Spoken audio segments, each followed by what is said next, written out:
Hello viewers, welcome to Kushtia. Guys, এটা হলো কুষ্টিয়া সিটির পৌরসভা। গাইস, যদি কুষ্টিয়া সিটি সম্পর্কে বলা যায় তাহলে কুষ্টিয়া সিটি অনেক পুরাতন একটা সিটি। এটা একটা প্রাচীন সিটি বললেও ভুল হবে না। আমি এখানে প্রাচীন বলেছি বলে আপনারা মনে করেন না যেটা মোগল আমলেরও আগে হবে। এখানকার প্রত্যেকটি জিনিস 100 বছরের পুরাতন হতে পারে, তার থেকে বেশি, কয়েক বছরের বেশি হতে পারে, তার থেকে বেশি হবে না।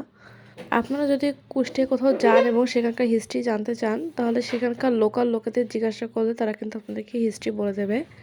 গাইস, কুষ্টিয়ার পৌরসভার যেই এরিয়াটা সেটা কিন্তু বেশ বড়। নর্মাল আমি মেহেরপুরের পৌরসভাতে গিয়েছি, মেহেরপুরের পৌরসভা এত বড় না, বাট মেহেরপুরের পৌরসভা কিন্তু অনেক বেশি সুন্দর। ওদের চারিদিকে অনেক বেশি নিট অ্যান্ড ক্লিন করে রাখে এবং বাইরে থেকে দেখতেও অনেক ভালো লাগে। আমি এই কথাটা বললাম বলে এটা ভেবেন না যে কুষ্টিয়া পৌরসভা সুন্দর না, কুষ্টিয়া পৌরসভাও সুন্দর। মেহেরপুরের পৌরসভা কিন্তু আগে অত ভালো ছিল না, বাট রেনোভেশনের পরে পৌরসভাটা অনেক সুন্দর হয়ে গেছে।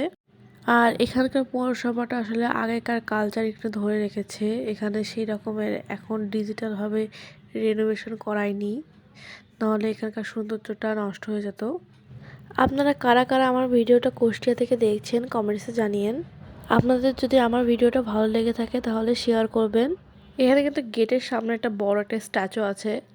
আমি আপনাদেরকে বেশি বোর করব না, আজকের ভিডিওটা এখানেই শেষ করছি।